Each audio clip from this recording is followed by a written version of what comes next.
మత్తయి సువార్త 6వ అధ్యాయము 33వ వచనం. 33 అంట చూడు. మీరు ఆయన రాజ్యమును నీతిని మొదట వెదకండి, అవన్నీ మీకు అనుగ్రహింపబడు. ఏవన్నీ? నీకేది కావాలో, నువ్వేది అడుగుతావో అవన్నీ నీకు అనుగ్రహించబడును. నీకేది ఇష్టమో అడగమన్నాడు. అడగండి మీకు ఇస్తానన్నాడు. దేవుని వాక్యం మొత్తం కలిపి చదువుకోవాలి. అప్పుడు టోటల్ మ్యాటర్ మొత్తం ఓపెన్ అయింది. ఒకే వచనం పట్టుకొని, దేవా నీకేది ఇష్టమో అడుగు, నేను ఇస్తాను అన్నావుగా, నాకు చాలా ఇష్టాలు నువ్వు తీర్చట్లేదు ఏంది అని నువ్వు తగాదేసుకుంటే తేడా పడిద్ది. అర్థమైందా? ఆ అంశాన్ని గురించి ఎక్కడెక్కడెక్కడ ఏమేం చెప్పాడు అనేది మొత్తం తీసుకుంటే కానీ మనకు టోటల్ మ్యాటర్ అర్థం కాదు. అందుకే బైబిల్ ఒక వచనం చదువుకొని కూర్చోకూడదు, మొత్తం చదువుకోవాలి. బలహీనతలు, రోగాలతో బాధపడుతున్న వారికి క్రొత్త నిబంధన ఇచ్చి చదివించండి. అందులో యేసు ప్రభు చేసిన కార్యాలు నమ్మమని ఇచ్చి చదివించండి. బాగుపడతారు.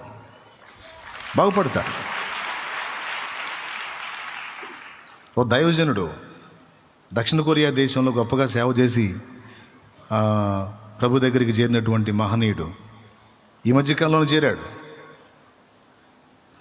క్షయ జబ్బుతో 2 ఊపిరితిత్తులు పూర్తిగా చెడిపోయి నోటి వెంట, ముక్కుల వెంట రక్తం పడుతూ ఉందట. ఆయన జీవిత చరిత్రలో చదివాను. పాల్ యాంగిచో అనే దైవజనుడి జీవిత పుస్తకంలో చదివాను. 19 సంవత్సరాల ప్రాయంలో ఒక స్కూల్లో టీచర్గా పనిచేస్తున్నాడు. ఒకరోజు క్లాస్ చెప్తా ఉన్నాడు. బ్లడ్ వచ్చేసి నోటి వెంట, ముక్కుల వెంట రక్తం వచ్చేసి డాక్టర్లు చూపిస్తే క్షయ జబ్బు. ఈ జబ్బు వచ్చిన వాళ్ళని దూరంగా పెట్టాలి, ప్లేటు గ్లాసు కూడా పక్కన పెట్టాలి, వాళ్ళని ఇంట్లో ఉండనివ్వకూడదు, గది పక్కన వేసి ఉంచాలి అని అంటే ఫ్యామిలీ బాధపడితే ఏం చేస్తారు మరి? వాళ్ళు బౌద్ధ మతస్థులు అనుకుంటాను. తీసుకెళ్ళి ఆయన గదిలో పెట్టేసి ఆ ప్లేటు, ఆ గ్లాసు పక్కన పెట్టింది. మిగిలిన వాళ్ళకి వచ్చింది అంటు రోగం అని పెట్టేసి అందులో ఉంచారు.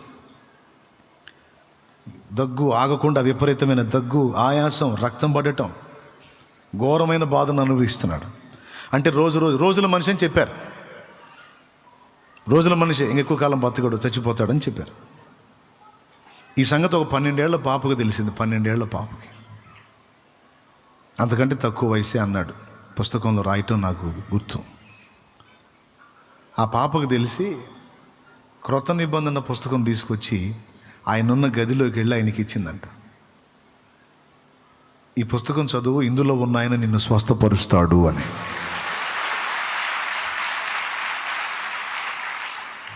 అంటే కోపడ్డాడంట. పెద్ద పెద్ద కేకలేసి, ఎందుకు వచ్చావు నువ్వు నా దగ్గరికి? ఎవరి గురించో నేను ఎందుకు చదవాలి? అసలు నా గదిలోకి ఎవరు రమ్మన్నారు నిన్ను? వెళ్ళ బయటికి అని కేకలేసినప్పటికి పాపం ఏడుపు ముఖం పెట్టుకుని వెళ్ళిపోయింది. ఏడుచుకుంటూ వెళ్ళిపోయింది. రోజు కృషించిపోతున్నాడు. కొద్ది రోజులకి మళ్ళీ పోయిందట. ఆ పుస్తకం ఆయన ముందు పెట్టి, నా మాట విని ఒక్కసారి చదువు, ఇందులో ఉన్న ఆయన చాలామందిని బాగు చేశాడు, నిన్ను కూడా బాగు చేస్తాడు అన్న. అప్పుడు కోపడలేక, నువ్వు వెళ్ళమంటే ఎందుకు వస్తున్నావు? మళ్ళీ ఎందుకు వస్తున్నావు? నా గది నిండా క్షయవ్యాధి క్రిములు ఉన్నాయి. ఇక్కడున్న గాలి మొత్తంలో క్షయవ్యాధి జబ్బు కలిగించే క్రిములు ఉన్నాయి. నా సొంత ఫ్యామిలీ నా దగ్గర రావడానికి ఇష్టపడట్లేదు. పిచ్చిదాన్న, చచ్చిపోతావే నువ్వు, చిన్నదానివి, చచ్చిపోతావు. ఈ జబ్బు ఎవరికి రాకూడదమ్మా, ఈ జబ్బు ఎవరికి రాకూడదు. వెళ్ళు, నన్ను ఎవరు బాగు చేయలేరు, నేను బ్రతికేది లేదు అని దుఃఖపడ్డాడు. అప్పుడు మళ్ళీ కన్నీళ్లతో, లేదు అలా అనొద్దు, అందులో ఉన్న ఆయన నిన్ను బాగు చేయగలడు.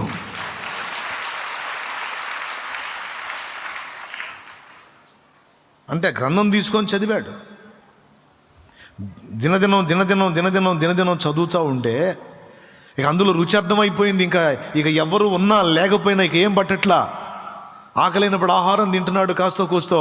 ఇక గ్రంథం ముందు పెట్టుకొని చదువుకుంటా ఉన్నాడు. దేవుని కార్యాలు, యేసు స్వస్థతలు, అద్భుతాలు, ఆశ్చర్యాలు, సూచక్రియలు, మహత్కార్యాలు, ఆయన బోధ, ఆయన వ్యవహారం, ఆయన వ్యక్తిత్వం, ఆయన విధానం మొత్తం కూడా ఒకటొకటి చదువుతూ ఉన్నాడు. అది అద్భుతంగా రుచి అయిపోయింది. తనకు తెలియకుండానే 2 ఊపిరితిత్తులు బాగుపడటం మొదలుపెట్టాయి. హల్లెలూయా. చదువుతా ఉన్నాడు, తనకు తెలియకుండానే లోపల కార్యం జరుగు. దేవుని వాక్కుకు ఆ శక్తి ఉంది ప్రియులారా, దేవుని వాక్కుకు ఆ శక్తి ఉంది. ఆది యందు దేవుడు భూమి ఆకాశములను సృజించెను, భూమి నిరాకారంగాను శూన్యముగాను ఉండెను, దేవుని ఆత్మ జలముల పైన అల్లాడుచుండెను. దేవుడు వెలుగు కమ్మని పలుకగా మాట్లాడగా వాక్కు వెల్లడి చేయగా వెలుగు కలిగెను. దేవుని వాక్కుకు ఆ శక్తి ఉంది. పాడైపోయిన దాన్ని తిరిగి బాగు చేసే శక్తి ఉంది. శూన్యమైపోయిన దాన్ని తిరిగి బాగు చేసే శక్తి ఆయన వాక్కుకుంది. అది నాకు లేదు, నీకు లేదు, దేవునికి ఉంది. దేవుని వాక్కుకుంది, ఆయన వాక్యానికి ఉంది. నేనైతే రోగికి ఇచ్చే ఔషధం బైబిలే, క్రొత్త నిబంధన. తినేసే ఓ పక్క నుంచి ఇదే మందు నీకంటాను. బాగుపడతారు. బాగుపడ్డాడు. 80 సంవత్సరాలు దాటి బతికి లక్షలాది మందికి సువార్త ప్రకటించి రక్షణలోకి నడిపించి ఈ మధ్యకాలంలో ప్రభు పిలుపు అందుకొని ప్రభు దగ్గరికి వెళ్ళాడు. కాబట్టి ప్రియులారా, నాయందు మీరును అన్నాడా. తర్వాత ఒక చోట పట్టుకున్న వచనమే కాదు, ఆ అంశాన్ని గురించి టోటల్ బైబిల్ మొత్తం ఏం చెబుతుంది అనే దాన్ని మనం పరిగణలోకి తీసుకోవాలి. అడుగుడి మీకు ఇవ్వబడింది అన్నావుగా. నేను ఎన్ని సవర్లు అడిగాను? నింది 12 సవర్లేగా ప్రభువా. నాయన ఏం నాయన 12 సవర్లు నీ దగ్గర లేదా ప్రభువా? ఈ తండ్రి, నువ్వు ఏం అడుగుతావో, ఏం అడగాలో, ఏం అడగొద్దో నీకు తెలుసా? ఆయన అంటాడు, అడుగు నీకు ఇస్తాను అన్నాను. ఆ ఒక్క మాట పట్టుకొని ఆగిపోయావు, ఇంకా చాలా ఉన్నాయి ఆ పాయింట్ని గురించి అని చూడమంటున్నాడు. అందులో మొదటి మాట అయిపోయింది. రెండవది, ఆయన నీతిని రాజ్యమును మొదట వెతకండి, పెదప మీకు అన్నీయు దేవునికి స్తోత్రం కలుగును గాక. ఇక మూడవ మాట, యోహాను మొదటి పత్రిక 5వ అధ్యాయము 14వ వచనం. ఆయనను బట్టి మనకు కలిగిన ధైర్యం ఏదనగా, ఆయన చిత్తానుసారముగా మనం ఏది అడిగినను ఆయన మన మనవి ఆలకించుననునిదియే. అది షరతు నంబర్ 3. నువ్వు అడుగు. అడిగేటప్పుడు ఒక మాట, నువ్వేం అడుగుతున్నావో దాని విలువలు ఏమిటో, నువ్వు ఆయన అడగాల్సింది ఏదో కాస్త తెలుసుకొని అడుగు.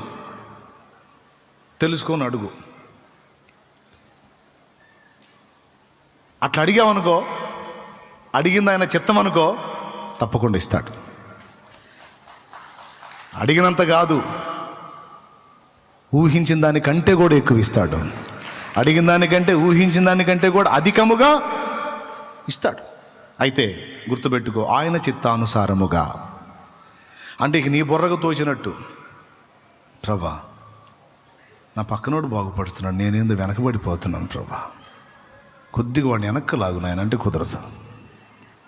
స్తోత్రం. ప్రభా నా భార్య నాకు సరిగా లోబడట్లేదు నాయన, నేను ఇంకో కుంపటి కోసం ప్లాన్ చేసుకుంటున్నాను తండ్రి, దయచేసి నాకు సహాయం చేయి. ఫలానా ఆమె నన్ను చాలా ప్రేమిస్తుంది తండ్రి, ఆమెతో నేను చేరినప్పుడు నా భార్య అడ్డు పెట్టకుండా సహాయం చేయి ప్రభా, ఇద్దరిని చూసుకుంటా తండ్రి, నేను యేసునామంలో అడుగుతున్నాను తండ్రి అంటే, ఒరే దిక్కుమాలినోడా అంటాడు.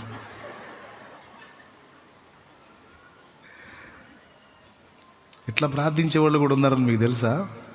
అట్టెందుకు ఉంటారులే అంటారు కదా, ఉన్నారు. నాకు తగిలేరు అందుకని, నాకు తగిలేరు అందుకే చెబుతున్నాను నేను. దేవుణ్ణి ఎరక్కముందు పరిస్థితి ఏమో కానీ ఎరిగిన తర్వాత అడుగులు మనం వెయ్యరాదు. నీకు ఇవ్వబడిన భార్యే, ఇంకొక స్త్రీ వైపు నీవు, ఇంకొక పురుషుని వైపు నీవు, అది వార్నింగ్. ఆయన వాక్ తీసుకోవాలి. అడ్డదిడ్డంగా నేను బ్రతుకుతాను, నాకు దేవుడు కార్యాలు చేయాలంటే కుదరదు. దేవుని మాటను అనుసరించి నువ్వు జాగ్రత్తగా బ్రతుకు. మారు మనసుకు తగిన ఫలం ఫలించు, మారు మనసుకు తగినట్టుగా బ్రతుకు. ఆయన ముందుకు రా, ఖచ్చితంగా నీ మనవి వింటాడు ఆయన. హల్లెలూయా. పాపంలో కొనసాగుతూ కంటిన్యూ అవుతూ దాన్ని మానకుండా నువ్వు ట్రై చేయవాకు. కొంతమంది ఎంత మంచి తెలివైన వాళ్ళు అంటే దాన్ని మానుకోరు, కంటిన్యూ అవుతానే దేవుని దగ్గర నుండి అన్నీ పొందుకోవాలని ట్రై చేస్తారు. ఐసా నహి హోతా. నువ్వు వదిలే, మారు మనసు పొందు, క్షమాపణ అడుగు, తప్పుడు జీవితం దిద్దుకో, అప్పుడు రా, సహాయం చేస్తాడు.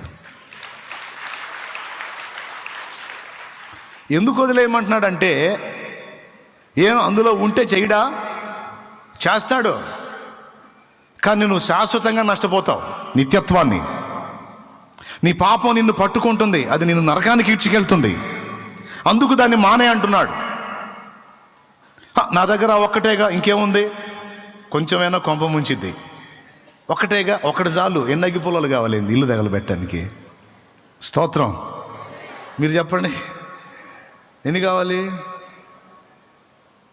ఒక అగ్గి పుల్ల చాలదు, సరిగ్గా ముట్టిస్తే మొత్తం కలిపోయింది. 100 ఎకరాల గడ్డి వామైనా సరే ఒక అగ్గి పుల్ల చాలు, మొత్తం బూడి చేయొచ్చు. నీ ఎంత పెద్ద గొప్ప జీవితమైనా ఒక్క బలహీనత చాలు నిన్ను టోటల్గా కొలాప్స్ చేయడానికి. జాగ్రత్త.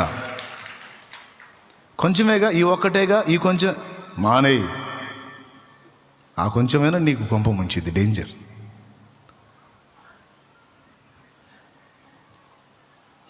రా, వదిలేసిరా. వదలమన్నది వదులు, చేపట్టమన్నది చేపట్టు. అప్పుడు నిలువు దేవుని ముందు. నీకు ఇష్టం ఏదో అడుగు, నేను చేస్తానంటాడు ఆయన. మూడోదేంటి? ఆయన చిత్తానుసారముగా మనం ఏమి అడిగినను ఆయన మన మనవి ఆలకించునన్నది. 3 షరతు నంబర్ 4. ఆయన చిత్తం మనకు ఎలా తెలిసిద్ది? కీర్తనల గ్రంథం 1వ కీర్తన 1వ వచనం. దుష్టుల ఆలోచన చొప్పున నడవక, పాపుల మార్గమున నిలవక, అపహాసకులు కూర్చుండు చోటును కూర్చుండక, యెహోవా ధర్మశాస్త్రం నందు ఆనందించుచు దీవారాత్రము దాన్ని ధ్యానించువాడు ధన్యుడు. అతడు నీటి కాలువల యోరను నాటబడినదై తన కాలమందు ఆకు వాడక ఫలమిచ్చు చెట్టు వలె ఉండును. అతడు చేయునదంతయు సఫలమగును. చేయునదంతయు, చేసే కొన్ని సఫలమవుతాయి అల్లా, అతడు చేయునది అంతా సఫలమైద్ది అన్నాడు. అతడు ఏది చేసినా సఫలమైద్ది అన్నాడు. ఎందుకో తెలుసా? ఏది పడితే అది చేయడు, వాక్యం చదివేవాడు. దేవుని దగ్గరికి వచ్చి కూడా ఏది పడితే అది అడగడు, వాక్యం ఎరిగినోడు. వాక్యంలో ఉంటుంది ఏది అడగాలో, ఏది అడగొద్దో, ఏది అవసరమో, ఏది అనవసరమో. కాబట్టి వాక్యం ఎరిగిన వాడు దేవుని ముందుకు వచ్చి ఏది అడగాలో అది అడుగుతాడు గనక, ఏది అక్కర్లేదు దాన్ని పక్కన పెడతాడు గనక, వాక్యం ఎరిగిన వానితో దేవుడు అంటున్నాడు, ఏమి ఇష్టం నీకు కావాలో అడుగు, నేను ఇస్తాను నీకు అంటాడు. నన్ను అడుగుమో జనములను నీకు సొత్తుగాను, భూమిని దిగంతముల వరకు నీకు స్వాస్థ్యముగా ఇస్తానంటాడు. స్తోత్రం. ప్రియులారా, ఏమర్థమైంది ఇప్పుడు? మొత్తం 4 షరతులు చూపించా. షరత్ నంబర్ 1, ఆయన యందు మనమును, మన యందు ఆయన మాటలు నిలిచి ఉండాలి. 2వది, ఆయన నీతిని వెతకటం అంటే ఏంటి? ముందు మనం కలుసుకోవాలి, అనేకులు ఆయన రాజ్యంలో చేర్చబడినట్లు ప్రయాసపడాలి. అనేకుల రక్షణలోనికి వచ్చినట్లు, దేవుని రాజ్యము విస్తరించినట్లు మనమందరము కలిసి పాటుపడాలి. నిత్యము మండి అగ్నిగుండానికి వెళుతున్న ఆత్మలని అందులో నుంచి బయటికి తీసుకొచ్చి దేవుని రాజ్యములో చేర్చినట్లు మనం కష్టపడాలి. 2, ఆయన నీతిని, రాజ్యమును. 3వది, అడిగేటప్పుడు 12 సవర్ల గోల్డ్ అడుగుతావో 20 సవర్లు అడుగుతావో అది నీకు ఎంతవరకు ఉపయోగపడింది, ఏం చేసుకుంటావు? కాదులే బ్రవ్వా, ఉంటే ఎప్పుడన్నా తాకట్టు పెట్టుకోవడానికి పనికి వచ్చింది తండ్రి. కాదులే నాయన, అందరూ వేసుకుంటున్నారు ప్రభా, నీ బిడ్డను ఆయన, నేను నీ బిడ్డను ప్రభా, ఏంటి ప్రభా నాకు బంగారం ఉండొద్దా ప్రభా? అప్పుడు దేవుడు అంటాడు, పిచ్చి మొహమా, వాళ్ళందరూ ముక్కు మీద, నెత్తి మీద, మెడలో, విలువైన ప్రదేశాల్లో అది పెట్టుకుంటున్నారు. నాకు అక్కర్లేదని ఏడుపు మొహం వేసుకొని అడుగుతావు, రేపు నీ కాళ్ళ కింద పెడతాను నేను దాన్ని అంటాడు ఆయన. నీ కాళ్ళ కింద పెడతారా? నేను ఒక్కొక్క ఆడ మనిషి ఉంటుంది, ఇంత కొంటది, 10 ఏళ్ళకి తగాది పెట్టుద్ది. కొనేది ఇంత 10 ఏళ్ళకి పెట్టిద్ది. ఆ కొన్నది తీసుకెళ్ళి చూపిస్తూ ఉంటుంది. చూసావు వదిన మిన్నాయి కొన్నాడు అంటది. ఇంకేముంది, ఆ వదినకి ఎక్కిద్ది మెంటలో. ఇది కూర్చుంటుంది సాయంత్రం, ఆయన వచ్చిందాక అన్నీ ఏది చేయకుండా కూర్చుంటుంది. వచ్చినోడు చిరాకు వస్తాడు కదా, వచ్చినోడికి అల్లించుకుంటుంది. ఏంది అలా ఉన్నావు, ఏందా, ఏం లేదులే. ఏమైంది, ఏం లేదులే. ఏముంది అవటానికి, మా బతుకులకి, మా జీవితాలకి, మా బతుకంతా నీకు చేయటమే కదా. అది ఏమైంది, నేనేమన్నా, ఎందుకు అట్లా సీరియస్ అవుతున్నావు, ఏమంటావులే, ఏముంది అంటానికి. ఏనాడో మా కర్మ, నన్ను కన్నోళ్ళు కానీ నన్ను ఎత్తి నిప్పులు పోసారు. ఊరి నిప్పులు దాకా ఎందుకు వెళ్తున్నావు, ఏం జరిగింది,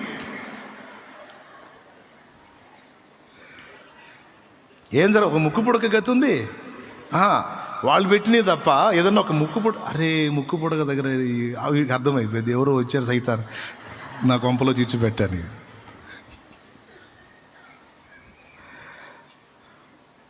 కొందాంలే, బంగారమేగా కొందాంలే. ఇప్పటికి ఎన్ని సంవత్సరాల నుంచి అంటున్నావు ఆ మాట, ఎన్ని సంవత్సరాల నుంచి అంటున్నావు? కొందాంలే, మనం మంచిదే కొందాంలే. ఏంటి లేచాలే ఏంది ఇక బాధుడే.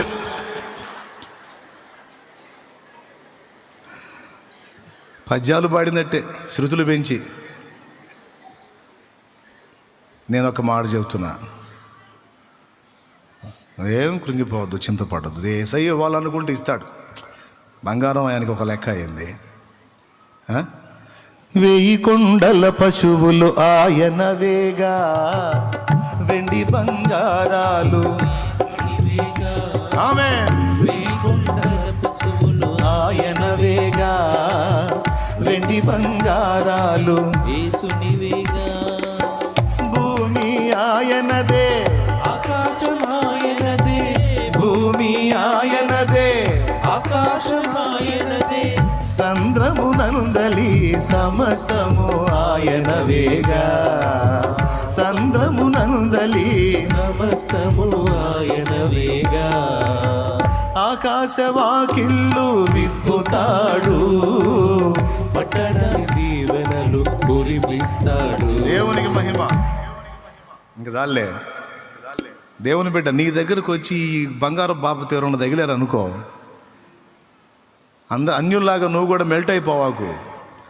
ఒకవేళ గోల్డ్ తీసుకొచ్చి నీకు చూపిస్తే నువ్వు చెప్పాల్సిన మాట ఏంటో తెలుసా? పెట్టె ఓపెన్ చేసి చూపిస్తారు.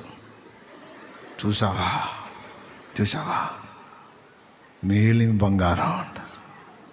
నువ్వు ఒక చిలక నవ్వు, ఒక చిరునవ్వు నవ్వు. ఎందుకు నవ్వావు అన్నారు అనుకో, ఏం లేదు అని. ఏం లేదు అంటే ఇంక వాళ్ళకి ఉత్కంఠ పెరిగిద్ది. కాదు ఏంది అంటారు. దేవుడిని తలుచుకొని నవ్వుకుంటాను. దేవుడిని నేను బంగారం చూపిస్తే నీకు దేవుడు ఎందుకు గుర్తొచ్చాడు అని అడిగారు. అప్పుడు చెప్పు, దీన్ని చూసి ఇంత మురుసుకుంటున్నావు, ఏసయ్య రేపు మా కాళ్ళ కింద పెడుతున్నాడులే దీన్ని, దాని గురించి నవ్వుకుంటున్నాను నేను అన్నాను. ఆ మనిషి మళ్ళా నీకు కనపడితే అప్పుడు అడుగు. ఇక నీకు కనపడదు, ఎందుకంటే ఇక ఆమెకి ఎంతలా తీసుకొచ్చినా నువ్వు కాలు చూపిస్తూ ఉంటావు. అర్థమైంది? చంద్రహారం అన్నా కాలు చూపిస్తూ ఉంటావు, వడ్డాణం అన్నా కాలు చూపిస్తావు, ఇదేమంటారు, ఏదో అంటారులే మీరు అనుకోండి. ఏదన్నా చూపించి నీ కాలు చూపిస్తూ ఉంటావు. నువ్వు కాలు ఆడించని అర్థమైపోయింది. ఈ బంగారం అంటే ఆ కాలు కింద పెడతాడు అంటలే వాళ్ళు ఏసయ్యా. పిచ్చిదాన నిజంగా లేదా?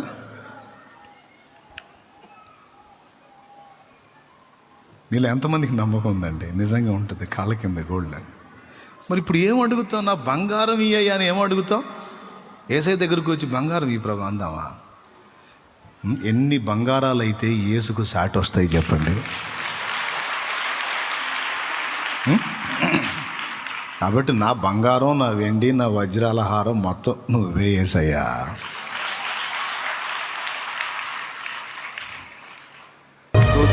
రోగులైన వారిని స్వస్థపరచు తండ్రి, బలహీనులైన వారికి బలమివ్వు తండ్రి. తమ ఇంటనున్న రోగులకు సహా స్వస్థత కలిగించు దేవా, కలిగించయ్యా. ఆర్థిక పరమైన ఒత్తిళ్లలో, అప్పుల వాగులో కూరుకున్నదని బిడ్డలను విడుదల ప్రసాదించు ప్రసాదించు కూరుకుండిపోయిన ప్రభువా, అయ్యా. బయటికి తీసుకుంటా మాదక ద్రవ్యాలు, మత్తు పదార్థాలు, బలహీనతలు, ఘోరమైన వ్యసనములలో కూరుకుపోయిన వారు ఉన్నారు. వారికి కూడా విడుదల తీసుకొని ఇక్కడ నిలిచిన బిడ్డలను బంధ విముక్తుల్ని కావచ్చు. వెండి బంగారాలు, యెహోవా భాగ్యాల కన్నా కూడా నాకు యేసు చాలు అన్నారు. నీ పిల్లలు, నాకు యేసు కావాలి, యేసు చాలు, నాకు ఏదున్నా లేకపోయినా యేసు ఉంటే చాలు అనే తీర్మానానికి వచ్చాను. యేసు ఉంటే అన్ని ఉంటాయన్న ఆశతో కాదు నాయన, ఏమి లేకపోయినా పర్వాలేదు, నాకు యేసు ఉంటే చాలు అని నిన్ను మనసారా కోరుకున్నాను. బిడ్డలందరినీ బలపరచు, వారి కన్నీరు తుడు, వారి బిడ్డల జీవితాలు బాగు చేయి, వారి బ్రతుకులు బాగు చేయి. చదువుకుంటున్న బిడ్డలు ఎగ్జామ్స్ సిద్ధమవుతున్నారు. నజరేయుడైన యేసు నామములో వారికి జయము కలిగించు. ఉపాధి పని కొరకు తిప్పలు పడుతున్న వారు, వ్యాపారం చేసేవారు, ఉద్యోగ ప్రయత్నంలో ఉన్నవారు, ప్రమోషన్ కోసం ప్రయత్నించేవారు, వారి హృదయ వాంఛ తీర్చి వారి భౌతిక అక్కర్లు తీర్చుదేవా. తీర్చు. సంతు లేక బాధపడుతున్న వారికి సంతానోత్పత్తిని కలిగి, కిడ్నీలు చెడిపోయి గుండె సమస్య వచ్చి, లివర్ సమస్య వచ్చి, క్యాన్సర్ సమస్య వచ్చి, హెచ్ఐవి సమస్య వచ్చి, షుగర్ సమస్య వచ్చి, బీపీ సమస్య వచ్చి, గ్యాస్ట్రిక్ సమస్య వచ్చి, జీర్ణకోశ వ్యాధులు వచ్చి, పసరతీతుల్లో రాళ్ల సమస్య వచ్చి, కిడ్నీల్లో రాళ్ల సమస్య వచ్చి, నరాల బలహీనతలు వచ్చి, పక్షవాత బలహీనత వచ్చి, బ్రెయిన్ సమస్యలు వచ్చి, కంటి సమస్యలు వచ్చి, నోటి సమస్యలు వచ్చి, చెవి సమస్యలు వచ్చి, పంటి సమస్యలు వచ్చి, ఫైల్స్ సమస్యలు వచ్చి, సోరియాసిస్ సమస్యలు వచ్చి, నానా రకాల జబ్బులతో బాధపడుతున్న బిడ్డలకు నజరేయుడగు యేసు నామములో స్వస్థత ప్రకటిస్తున్నారు. యేసు నామములో వారు బాగుపడుదురుగాక.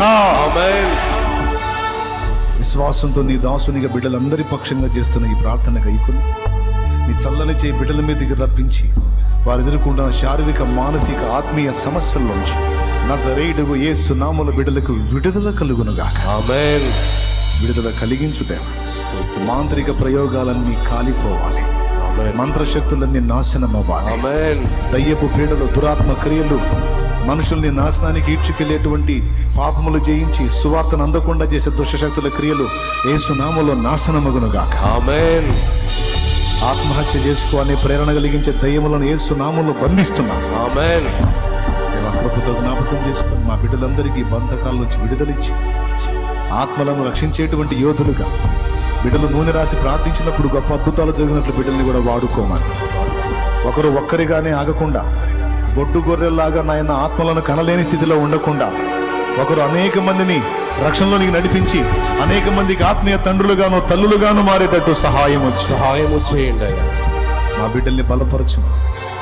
యేసు నామమున తిరుగు ప్రయాణంలో కూడా వారి కాపునిచ్చి క్షేమంగా నడిపించమని. మా ముందుంచిన అతిపెద్ద పని మీటింగ్స్ నాయన, నా ప్రభు విస్తారమైనటువంటి ఆత్మలు వస్తున్నారు. అనేక మంది రక్షణలోనికి రావాలి. నీ దయతో ప్రతి ఆదివారం కొంతమంది రక్షణలోకి నడిపిస్తున్నారు నాయన. ఇంకా విస్తారమైన ఆత్మల రక్షణ కార్యం జరగాలి. కావలసిన ఏర్పాట్లన్నీ కూడా సహాయము చేయి దేవా. మీరు మహిమ పొందండి దేవా. మాకు కాదు మహిమ, నీకు రావాలి మహిమ. మాకు కాదు ఘనత, నీకు రావాలి ఘనత. యేసు నామం ఊరేగించబడాలి, యేసు నామం ప్రస్తుతించబడాలి, ప్రశంసించబడాలి, కీర్తించబడాలి, శ్లాఘించబడాలి, మహిమపరచబడాలి. యేసు నామం పైకెత్తబడాలి. నీవు పైకెత్తబడితే, నీ నామం పైకెత్తబడితే అనేకులను ఆకర్షించుకుంటావు. మా నామాలు పైకెత్తబడితే ఏం ప్రయోజనం తండ్రి? మా నామాలు గొప్ప చేయబడితే మేము పాడవుతామేమో, మమ్మను బట్టి ఇతరులు దెబ్బతింటారేమో. నీ నామం పైకెత్తబడితే రక్షించబడతారయ్యా. అవును తండ్రి. అందుకే నీ నామానికే మహిమ చాలు, నీ నామానికే ఘనత చాలు. ఆత్మలకు రక్షణ కావాలి. ఆత్మీయులు బలహీనతలో దిగజారిన వాళ్ళు పుంజుకోవాలి, పరిశుద్ధాత్మ శక్తితో నింపబడాలి, గొప్ప యోధులై అనేక మందిని వెలిగించే యోధులుగా తయారవ్వాలి. ఇవన్నీ ఆ కూటాల్లో జరగాలి, ఈ పరిచర్యలో జరగాలి.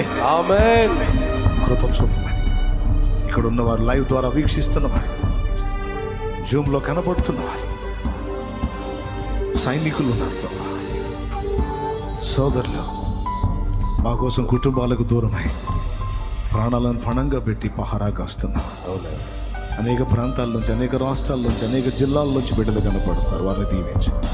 వారు ఎదుర్కొంటున్న శోధనలు కూడా తొలగించు. పేరు పేరున నీ చేతులకు అప్పగించు. బిడ్డల విశ్వాసంతో తెచ్చిన నూనె కూడా నీ శక్తితో నింపండి. అది రాసి ప్రార్థించడం ద్వారా స్వస్థత చేకూర్చు. యేసు నామమున వేడుచున్నాము తండ్రి. ఆమేన్.